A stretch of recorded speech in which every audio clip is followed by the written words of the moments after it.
Nursing మండలంలో విస్తృతంగా పర్యటించిన ప్రజాపాలన ప్రజా విజయోత్సవాలలో భాగంగా నాసింగ్ మండల కేంద్రంలో జిల్లా కలెక్టర్ జిల్లా గ్రామీణ అభివృద్ధి శాఖ ఆధ్వర్యంలో మహిళా సంఘాల ద్వారా నడపబడుతున్న నాటుకోళ్ల పరిశ్రమ పరిశీలన ఇందిరా మహిళా శక్తి సంఘాలతో ముఖాముఖి కార్యక్రమంలో పాల్గొన్నారు. ఈ సందర్భంగా కలెక్టర్ మాట్లాడుతూ మహిళా శక్తి చాటాలని, మహిళలను ఆర్థికంగా శక్తిమంతురాలుగా చేయడమే లక్ష్యంగా ప్రభుత్వం ముందుకు సాగుతుందని, రాష్ట్ర ప్రభుత్వం ఉచిత విద్యుత్తో పాటు ప్రజా ప్రభుత్వం ద్వారా 6 గ్యారంటీలు పథకాలు సమర్థవంతంగా అమలవుతున్నాయని, మహిళా శక్తి ద్వారా మెదక్ జిల్లాలో 100 కోట్ల రుణాలు ఇవ్వడం లక్ష్యంగా ముందుకు పోతున్నట్లు తెలిపారు. మహిళా క్యాంటీన్లు, క్యాటరింగ్, మీ సేవా సెంటర్లు ఏర్పాటు చేసేందుకు ప్రభుత్వం ప్రత్యేకమైన చర్యలు తీసుకుంటున్నట్లు తెలిపారు. 3500 నాటుకోళ్లు 45 రోజుల పెంపకం చేపట్టి మహిళా సంఘాల్లో ప్రతి మహిళకి 10, 20, 25, 100 చొప్పున నాటుకోళ్లను పంపిణీ చేయడం జరిగిందన్నారు. మహిళలకు నాటుకోడి మాంసం పౌష్టికాహారం అందుతుందన్నారు.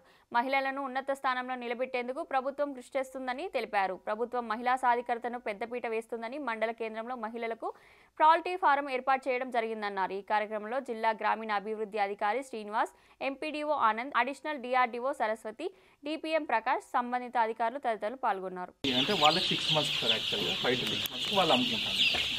సో ఇప్పుడు ఒక్కొక్కరికి ఎంత సప్లై చేస్తారు? 20, 50, 100 అట్లా వాళ్ళ చాయిస్.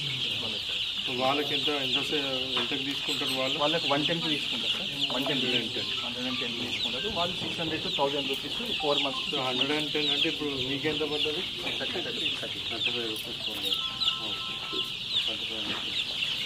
25 వరకు మీకు వస్తుంది. సో మీకు ఎంత ఖర్చు ఎంత అవుతుంది? ఇంకా 35 ప్లస్ ఎంత అవుతుంది పర్ కోడి మీద? 45 days.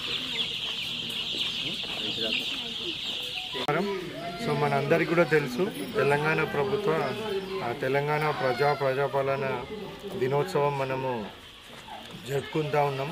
సో ఈ విజయోత్సవాలలో భాగంగా సో ఎస్పెషల్లీ తెలంగాణ ప్రభుత్వం మహిళల పట్ల చాలా ప్రత్యేక శ్రద్ధ వహిస్తూ ఉంది. సో మహిళా సాధికారత, సో ఉమెన్ ఎంపవర్మెంట్ గురించి చాలా ప్రత్యేక శ్రద్ధ వహిస్తూ ఉంది. సో ఎస్పెషల్లీ ఉచిత బస్సు కానివ్వండి, 500 రూపీస్కే సిలిండర్ ఇవ్వడం కానివ్వండి, సో హౌస్ హోల్డ్స్కి అంతా కూడా ఫ్రీ 200 యూనిట్స్ వరకు ఫ్రీ ఎలక్ట్రిసిటీ ఇవ్వడం కానివ్వండి. సో ఇవన్నీ స్కీమ్స్ కూడా మహిళలను ఉద్దేశించి వాళ్ళ ఎంపవర్మెంట్ గురించి ప్రవేశపెట్టిన స్కీమ్స్. సో దాంట్లో భాగంగానే మహిళా శక్తి అనేసి కూడా ఒక పెద్ద ఎత్తున స్కీమ్ అనేది తెలంగాణ ప్రభుత్వం లాంచ్ చేయడం జరిగింది.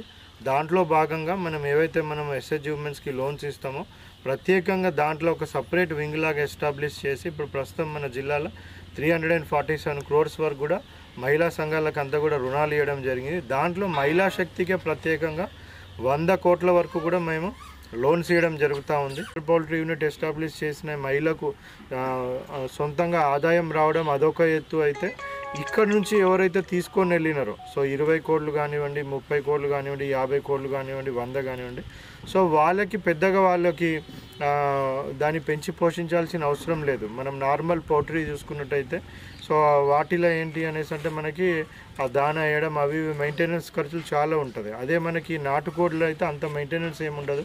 సో నార్మల్గా వాళ్ళు ఇంటి దగ్గర పెట్టేసినా కానీ అవి వైల్డ్గానే అవి పెరిగిపోతూ ఉంటాయి. సో వాళ్ళు పెద్దగా దాని మీద ఇన్వెస్ట్ చేయాల్సిన అవసరం కూడా ఉండదు. తర్వాత దానికి మార్కెట్ లింకేజ్ కూడా చేయడం జరుగుతుంది. సో వాళ్ళు ఒకసారి అది మంచిగా పెద్దగా అయినాక ఒక 6 monthsకి అది మంచిగా వెయిట్ వచ్చినాక దాన్ని అమ్మడం ద్వారా అక్కడ మహిళలకు కూడా మళ్ళీ వాళ్ళకు కూడా మంచి సంపాదన అనేది కూడా రావడం జరుగుతుంది. సో ఇవంతా కూడా మొత్తము ఇటువంటి యూనిట్లు ఇది ఒక్కటే కాదు, ఇట్లాంటి మొత్తం మండలికి ఒక్కొక్క యూనిట్ ఈ మదర్ పౌల్ట్రీ యూనిట్స్, అదేవిధంగా మళ్ళీ సప్లై చేసినాక మళ్ళీ వాళ్ళు కూడా ఇంటి దగ్గర బ్యాక్యార్డ్ పౌల్ట్రీ యూనిట్స్ కూడా వాళ్ళు పెట్టుకోవడం జరుగుతూ ఉంది. సో ఇదే కాకుండా మహిళా శక్తి క్యాంటీన్లు ఎస్టాబ్లిష్ చేస్తూ ఉన్నాం, మహిళా శక్తి క్యాటరింగ్ యూనిట్స్ ఎస్టాబ్లిష్ చేస్తూ ఉన్నాం, మహిళా శక్తి మీ సేవా సెంటర్లు ఏర్పాటు చేస్తూ ఉన్నాం, మహిళా శక్తి ద్వారా మైక్రో ఎంటర్ప్రైజెస్ ఏర్పాటు చేస్తూ ఉన్నాం. So different types of activities మహిళల సాధికారత కోసం కూడా ఎస్టాబ్లిష్ చేయడం జరుగుతూ ఉంది. సుమారుగా 100 కోట్లు మన జిల్లాలో ఖర్చు పెట్టి మరి దీన్ని పెద్ద ఎత్తున మహిళలందరూ కూడా యూటిలైజ్ చేసుకొని సో పెద్ద ఎత్తున కూడా వాళ్ళందరూ కూడా లబ్ధి పొందాలనేసి కూడా మనం కోరుకోవడం జరుగుతూ ఉంది. ఈ యూనిట్ యొక్క ప్రత్యేకత